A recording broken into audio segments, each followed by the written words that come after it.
Are you ready to learn how an easy 10-minute habit stacking routine can change everything when it comes to weight loss? Really, all weight loss is a series of habits that you follow on a consistent basis. So when you follow bad habits consistently, that's when you gain weight. When you start to follow good habits consistently, that is when you'll start to improve your health and finally lose the weight.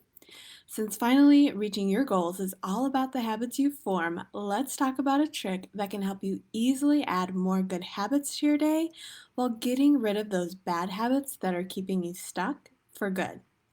Now, in case you're new here, I'm Nissa and I lost more than 100 pounds with an easy keto and intermittent fasting lifestyle.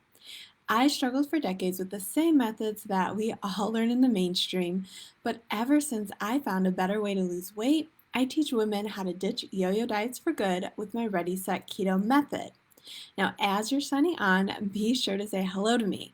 Let me know that you're here. Even if you're watching during the replay, I want to know who's here and gaining knowledge from these videos.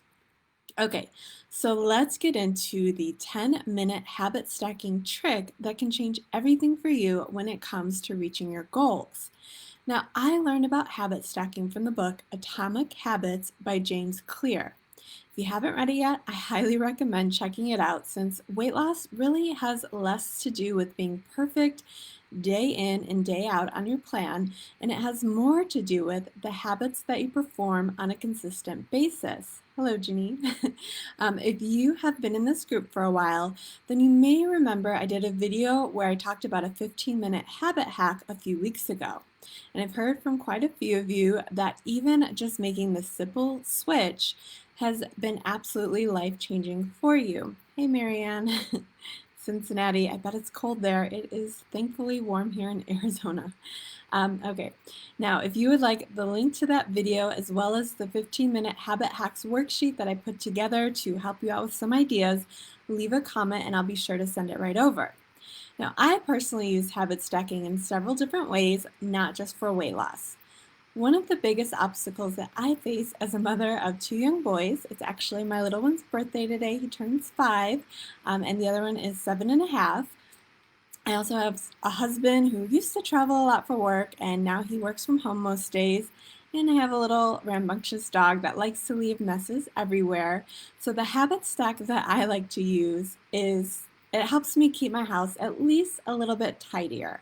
Now, I'm not going to go all out and say that my house is perfect or spick and span because nothing is further from the truth. I got a lot to deal with, but I am able to control some of the clutter with habit stacking. So, what habit stacking is it's taking something that's already a part of your existing routine, something that you already do on a daily basis, and then you add a new habit that you'd like to form immediately after. So, this works best when you replace a bad habit that you'd like to change with a good habit that you'd like to form. So, as an example, let's take my after dinner routine. Now, after dinner each night, I'm in the habit of cleaning up the kitchen. I wash the dishes, and my old bad habit was to immediately reward myself by sitting on the couch, probably scrolling social media, hanging out with my family, listening to my kids as they fight over video games, or maybe who gets to sit next to mommy. And I'm not recommending that you get rid of family time because obviously that's very important. But the bad habit that I replaced was instead of immediately sitting down after I washed the dishes, was I stacked 10 minutes of decluttering my house every single night directly after finishing the dishes. So I finish up the dishes and then I would just go right into immediately decluttering my house for 10 minutes. I'd pick a room and, basically get to work because there's always plenty of clutter somewhere. And while it doesn't seem like 10 minutes would make a big difference, it actually made a really huge difference when it comes to keeping my home less cluttered. Part of the reason is, once I get into cleaning, I don't always want to stop once I reach 10 minutes because I just kind of get into the groove and I'll keep going.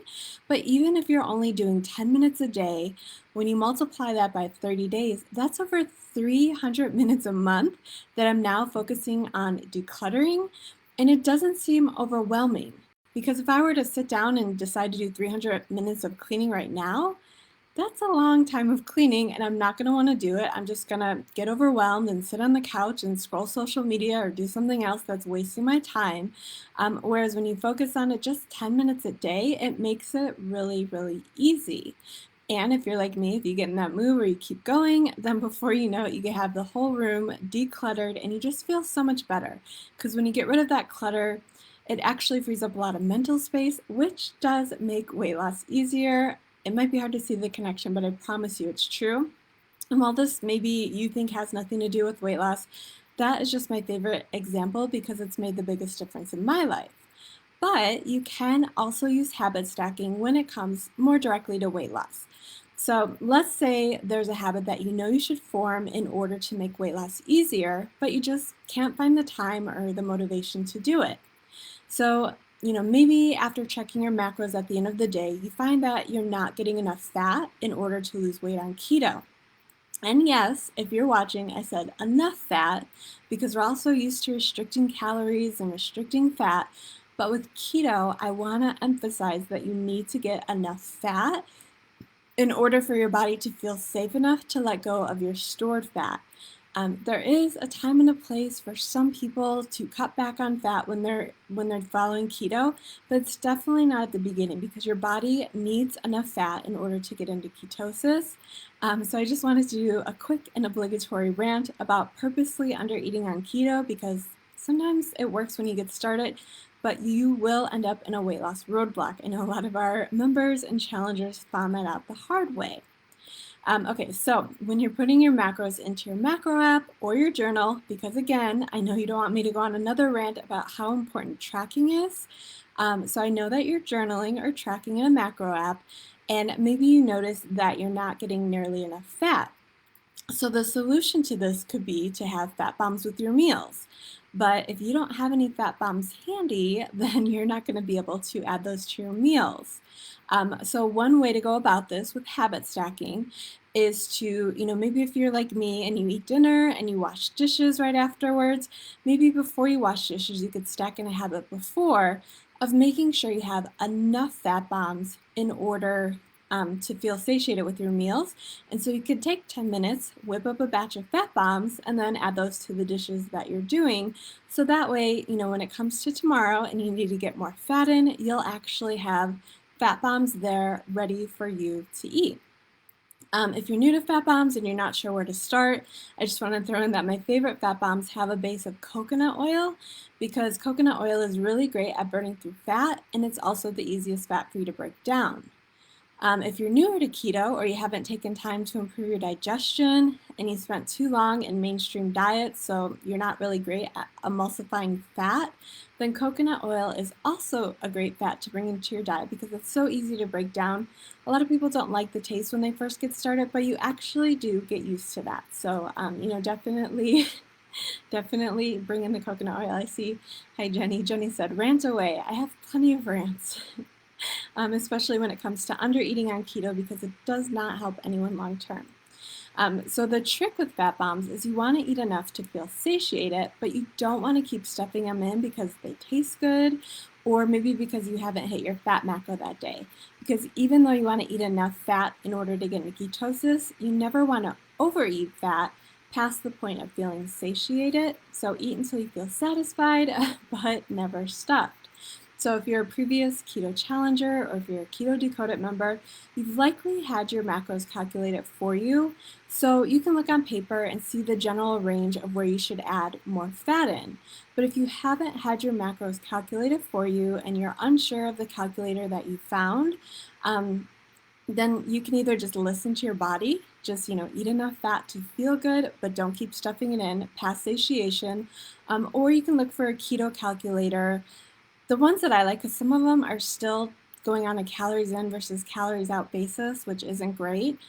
So if you find a keto calculator where once you calculate your macros, on the calorie side, they're not telling you to go below your BMR, you're pretty good with that. Usually I like to see people eat above their BMR, but as long as you're not going below that basal metabolic rate, which it should show you in your macros, you should be good. So just kind of stick around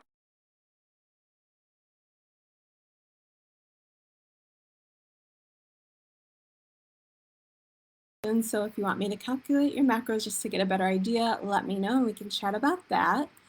But if you're good at listening to your body, some people don't even need to ever calculate macros. You can just, eat fat to feel good, and then you should be good. But that was another rant. I want to get back to habit stacking. So if you're not getting enough fat, making fat bombs before you do the dishes might be the perfect new habit to stack. Now, of course, you don't want to make fat bombs every single day because if you are, then you're probably eating too much fat if you're going through that many fat bombs. So if you're all caught up on fat bombs, maybe add in a different habit at this time. Maybe you're really bad at adding macros in a macro app to even know where you fall when it comes to fat and carbs, because keto, to get really good results, you need to make sure you're keeping your carbs low and you want to keep your fats high enough to get into ketosis. So tracking on a macro app is a really good way to do this. So if you're not used to tracking on a macro app, or if you eat all your food and then you track it afterwards, that's also not a great habit, basically because you could eat too many carbs or you could eat too much fat and not even know it until it's too late. So your new habit could maybe be after dinner, you take time to pre-plan all of your meals in your macro app for the next day. Now, you don't necessarily have to abide 100% by what you type in the night before, but it is a really good starting place to help keep you on track throughout the day. So that way, if you have to make any swaps, you can make even swaps. Maybe if you don't have a certain food on hand, or maybe if your day changes, you have something out of the ordinary happen where you need to switch things up. Just keep it similar, and that way you know that you're not eating too many carbs and you're not getting in too little or too much food. Pre-planning your macros the day before can be a great habit to stack into your routine. I'm using after dinner as an example, but you can do, any time of day where you have a certain habit, like maybe after you brush your teeth each day, then that signifies you to add your macros to your macro app or, app pre-plan your food. Things like that. You want to stack it onto things that you're already doing every single day. Maybe after you take a shower or before you take a shower, it's a good time to get exercise in. That's actually a habit that I follow a lot. I feel like, oh, I need a shower. I better go get a workout in first to make better use of that shower. So these are, just really easy ways that you could stack in habits, and it just really takes a few minutes each day. Now, there is one caveat when it comes to habit stacking. While all of this sounds really good, if you stack too many habits all at once, that is when you might start to feel overwhelmed. With any diet, like if you just go all in, all at once, you're going to feel overwhelmed and then you're just not going to do anything. So, my one caveat with habit stacking is pick one habit. Start with one habit, change that one habit each day until you get it down. And once that becomes part of your routine, that's when you can add in a new habit. And then, get that down. And you keep switching out these bad habits for better habits, and that is what's going to help you seamlessly reach your goal. You might not lose all your weight overnight like some people claim because you're not changing everything up all at once, but this is really the key to losing weight long term because you're working on habits to change your lifestyle and you're not just trying to get a quick overnight fix when it comes to dieting. So you definitely don't want to overwhelm yourself and do too much at once. Okay, so that's really all I had to say on habit stacking. Hopefully it was helpful for you. Like I said, if you want that 15-minute habit hack idea list, let me know in the comments and I will send it over to you. This week, we are actually holding a special live podcast in our Keto Dakota group. So, any members watching, come join us on Wednesday. And we are going to be talking about 4 keto secrets to success. So, I am going to be back next week to reveal one of those secrets before you can hear the podcast live next Tuesday. So, definitely join me next week. And I don't see any questions. So, I will be back next week, same healthy fat time, same healthy fat channel. Hi, Maggie. Bye.